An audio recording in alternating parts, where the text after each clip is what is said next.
गुरुजी राधे राधे। राधे राधे। मेरा नाम स्वाति हुआ, मैं रांची झारखंड से आई हूँ। मेरा मायका फ़िलहाल अभी रांची झारखंड में है। मेरा 4-5 सवाल है, इसलिए मैं फ़ोन लेकर के खड़ी हुई हूँ। मेरा पहला सवाल ये है गुरुजी कि मम्मी जैसे जितिया करती है, हम लोग 3 भाई बहन हैं, 2 बहनें हैं, 1 भाई, और मेरे घर में एक छोटा सा कुत्ता भी है। तो वो गुरुजी भाई बहन के समान ही है, समझ लीजिए। मतलब मम्मी हम लोगों के कंपैरिजन में उसको ज़्यादा प्यार करती है। मोस्ट ऑफ द टाइम उसके पीछे ही मम्मी का जाता है। तो जब मम्मी जितिया करती है तो कहते हैं सबको पहनाती हो वो बद्धी जितिया वाला, तो क्या हम उसको भी पहना सकते हैं? क्या पहनाती हैं? वो जितिया जो पहनते हैं ना, अभी जितिया वाला जो पर्व था कुछ दिन पहले। हाँ हाँ, या देखो नहीं पहनाना चाहिए? ये क्या होता है, पहले ये समझाओ, हम अभी समझे नहीं क्या होता है।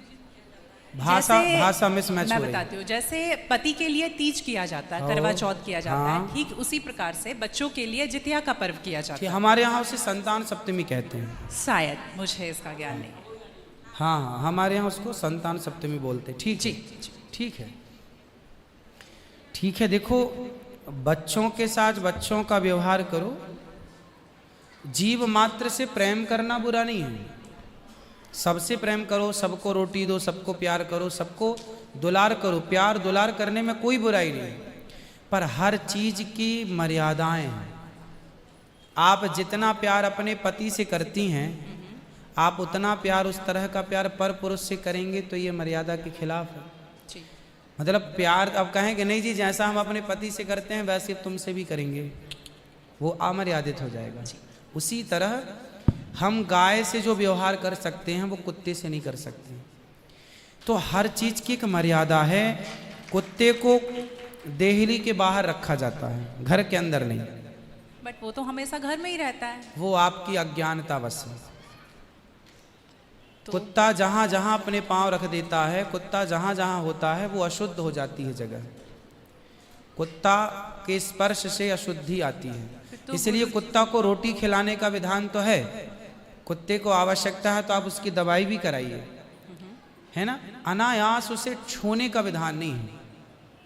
तो फिर गुरुजी उसको घर से बाहर कर दें? बाहर क्या, कुत्ते घर के अंदर रहे कब? आज के जमाने में फैशन का जमाना, तो लग्जरी गाड़ियों में घूम रहे कुत्ते। गाय है आपके घर में? नहीं गुरुजी, उसके लिए इसलिए नहीं पॉसिबल है क्योंकि आप फ्लैट में नहीं रख सकते हैं। आप खुद अगर रेंट पे रहते हैं तो आप समस्या नहीं तो रख सकते। यही है कि आज हम कुत्ते को रखने को पॉसिबल मानते हैं, पर गाय को रखना इम्पॉसिबल मानते हैं। गुरुजी दिक्कत तो कुत्ते से भी है बहुत लोगों को। हाँ। लॉजिकली देखा जाए, अगर उसको हम बाहर लेकर के जाते हैं शौच के लिए तो उससे भी दिक्कत है, लेकिन कुत्ते में मैनेज हो जाता है क्योंकि हम बाहर लेके जाते हैं। एक्चुअली कुत्ते में आप लोग मैनेज करना सीख गए हैं। काश गाय के साथ भी मैनेज करना सीख गए होते तो गाय भी मैनेज हो जाती है अभ्यास से। अब कुत्ते के संग रहते रहते अभ्यास हो गया है। गाय भी ना, छोटी सी गाय आती है जो हिमालय तरफ की गाय है ना, वो बहुत छोटी सी होती है। वो गाय यदि आप घर में रखेंगे तो वो आपके बिस्तर में सो सकती है, वो आपके संग खा सकती है। मतलब इतनी छोटी सी होती है, 1 लीटर दूध देती है वो, और इतनी प्यारी गाय होती है, इतनी सुंदर होती है। मतलब पूरे भारत देश की सर्वश्रेष्ठ नस्ल है वो, सबसे सुंदर सर्वश्रेष्ठ गाय। वो गाय सिर्फ कम दूध देती है। मतलब अपनी गौशाला में जितने छोटे छोटे बछड़े हैं ना, छोटे छोटे, मतलब सामान्य गैया का जो बछड़ा 1 महीने में होता है ना, उतनी बड़ी तो वो पूरी गाय होती है। मतलब उसे आप गोद में लेके जा सकते हैं।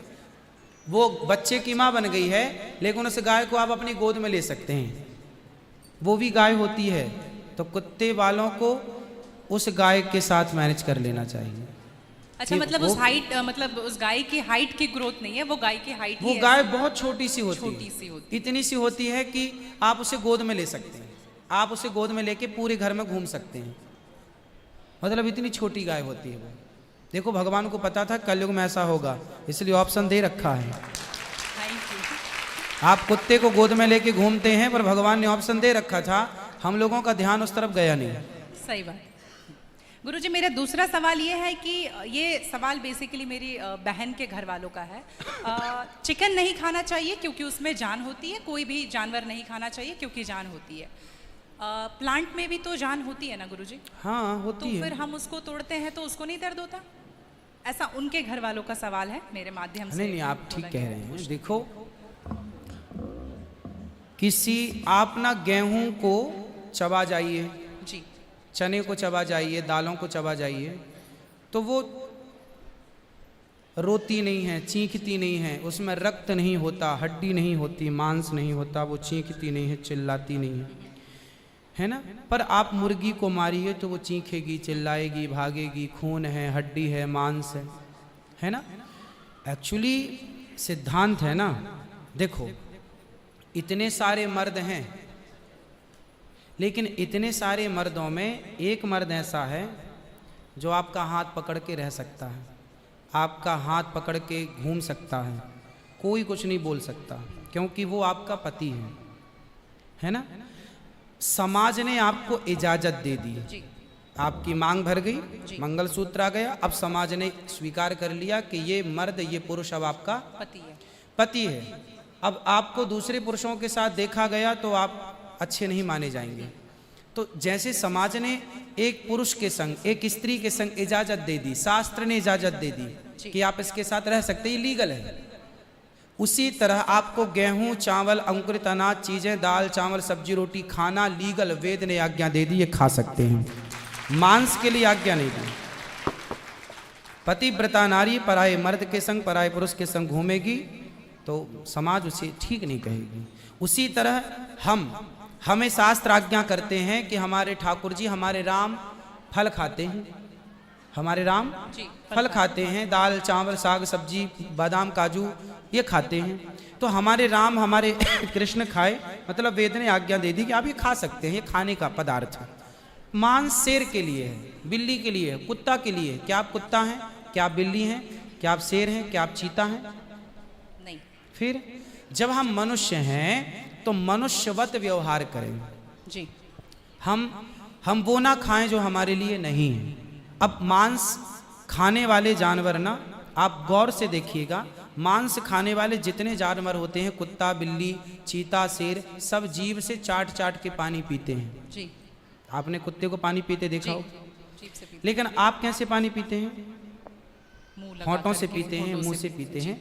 गाय कैसे पानी पीती है? मुंह से, जैसे हम लोग पीते, कुत्ता चाट के, बिल्ली चाट के। मतलब शाकाहारी जानवर और मांसाहारी जानवर दोनों ईश्वर ने बनाए हैं। गाय को आप मांस परोसिए, नहीं खाएगी, नहीं खाएंगे। वो बकरी को मांस परोसिए नहीं खाएगी, भैंस को मांस परोसिए नहीं खाएगी। जब जानवर होके अपने धर्म में अड़गे हैं, तो हम इंसान क्यों अपना धर्म छोड़ रहे हैं? अब जो मांसाहारी जानवर होते हैं, उनको आप ध्यान से देखना, उनके पाँव में नाखून होते हैं, जबकि शाकाहारी जानवर के खुर पाए जाते हैं। जैसे गाय का खुर होता है, बकरी का खुर होता है, भैंस का खुर होता है, जबकि चीता का, शेर का, कुत्ते का, बिल्ली का। अब आप देखिए कि आपके ईश्वर ने पैर बनाए हैं ना तरीके से, आप मुंह से पानी पी, मतलब आपके लक्षण शाकाहार से मैच कर रहे हैं, है ना। बिल्ली के, कुत्ते के यहाँ कैनाइन दांत बड़े बड़े होते हैं मांस फाड़ने के लिए, आपके नहीं है। मतलब आप ईश्वर की तरफ से शाकाहार। और अब मैं नहीं कहता, आप मेडिकल साइंस का अध्ययन करके देखिएगा, साइंटिस्ट लोग अब सिद्ध, अभी मैं इंग्लैंड गया था, वहाँ मुझे बताया कि जो अंग्रेज लोग इनके बाप दादी जो मांस खाते चले आए हैं, अब कुछ अंग्रेज लोग इतने जागरूक हो गए हैं कि अब वो मांस नहीं खाते। वो कहते हैं कि अब इसको खाने से बीमारियां बढ़ रही हैं, लोग परेशान हो रहे हैं। पहले के लोग जंगल में कंदमूल फल खाते थे, ये अब खाने लग गए हैं, सुअर खा रहे हैं, कुत्ता खा रहे हैं। अब बहुत सारे लोग शाकाहार की तरह जो जागरूक हैं बढ़ रहे हैं। तो आप और हम तो पहले से जागरूक हैं, तो हम क्यों अपने आप को मांसाहार की तरफ ले जाएं? क्यों किसी की हड्डी चबाएं? बताइए, हमारे यहाँ मुर्दे को छूने से लोग नहाते हैं, कितनी दुर्गंध है। अब देखो, आप गेहूं, आप पालक काटो, गोभी काटो, है ना, मूली काटो, गाजर काटो, दाल पकाओ, कोई दुर्गंध आती है आपकी रसोई में? नहीं। लेकिन आप मुर्गी पकाओ, मुर्गी काटो, बिल्कुल वो बदबू से भर जाएगा। मतलब आपकी नाक भी आपको गवाह देने लग जाएगी, भाई बस कर, है ना। तो शरीर एक्सेप्ट नहीं करता, आप जबरदस्ती खिला रहे।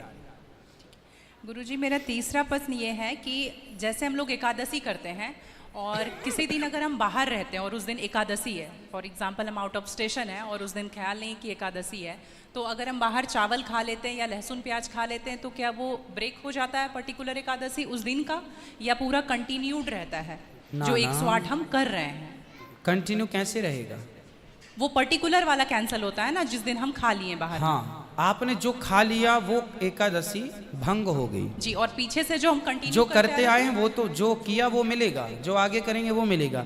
पर हमें इस बात का ध्यान रखना चाहिए। यदि आपने एक बार खा लिया, एकादशी के दिन कोई ने धोखे से कुछ खा लिया, चावल खा लिया, रोटी खा ली, बिस्किट खा लिया, तो भगवान से क्षमा मांगनी चाहिए, प्रभु अज्ञानवश हुआ, हमें क्षमा कीजिए। और फिर उतने को ही फलाहार मान लेना चाहिए, फिर कुछ नहीं खाना चाहिए। जैसे आज आपने धोखे से चावल खाया, आपने खाया ही एक कौर, तभी याद आया आज तो एकादशी। अब आप बोलेंगे नहीं, हे प्रभु अपराध हुआ, क्षमा, भगवान का नाम जप करो और उसको ही अब मान लो कि अब मेरा पारण हो गया, अब फिर मैं कुछ नहीं खाऊं, तो फिर वो पूरी एकादशी मान ली जाएगी। गुरुजी, मेरा चौथा सवाल ये है कि आप कहते हैं दारू पीना पाप है, चिकन खाना पाप है क्योंकि उसमें जान है। दारू में ऐसी कौन सी चीज़ मिली होती है कि उसको पीने से पाप हो जाता? अगर आप पी के कुछ गलत कर रहे हैं तो फिर गलत है लॉजिकली, तो फिर पाप क्यों? और अगर दारू में नशा चुकी होता है, अगर वो पाप है, तो फिर तो पुड़िया खाना, सिगरेट पीना, सारी चीज़ें पाप में आ जाएंगी। पाप अलग विषय है, अभी मैं समझा देता हूँ आपको। जब हमारा देश गुलाम था जी, तो एक अंग्रेज ने एक पंडित जी की कनपटी पे बंदूक रखी और अंग्रेज ने कहा, ये पंडित जी यहाँ हो, तुम बड़े पुजारी हो? हाँ पुजारी हूँ। हिंदू हो? हाँ। आज मैं तुम्हें गोली मारूंगा। पंडित जी बोले, क्यों मारोगे? बोले, आज 4 चीज़ें तुम्हारे सामने हैं। अंग्रेज ने 4 चीज़ें पंडित जी के सामने रखी। पहले, पराई स्त्री ला के रख दी, तुझे आज इसके संग रहना है। दूसरा, मांस रख दी, आज तुझे मांस खाना है। और तीसरा, ढेर सारा सोना रख दिया। इतना सोना तो रोज भीख मांगता है ना, ले जा सोना। और चौथी, दारू रख दी, शराब। इन 4 में एक चीज तुझे लेनी पड़ेगी, नहीं लेगा तो गोली मारूंगा। बोल क्या लेता है? पंडित जी बोले, पराई औरत तो मैं नहीं देख सकता, मार दो गोली मुझे, पर मैं पराई स्त्री के, मेरी माँ बहन, मेरे संस्कार ऐसे हैं कि ये मेरी माँ बहन और बेटी है, ये मैं मर जाऊंगा पर चरित्र में दाग नहीं लगने दूंगा, तो ये स्त्री तो मैं नहीं ले सकता। अब मांस भी मेरे धर्म के खिलाफ है, आप गोली मार दो, मैं ब्राह्मण हूँ, मैं मर जाऊंगा पर ये धर्म नहीं छोड़ूंगा। और रहा ये सोना भी नहीं लूंगा, क्योंकि मैं भीख इसलिए बेईमानी करता तो भीख क्यों मांगता? मैं ईमानदारी से भीख मांग के खा सकता हूँ, बेईमानी का करोड़ों नहीं ले सकता, इसलिए सोना भी नहीं लूंगा। हाँ, पंडित जी को लगा ये तो पानी है, दारू शराब, उनको दारू पानी लगा, ये तो पानी है। पंडित जी को बेचारों को पता नहीं था कि दारू का क्या मजा है।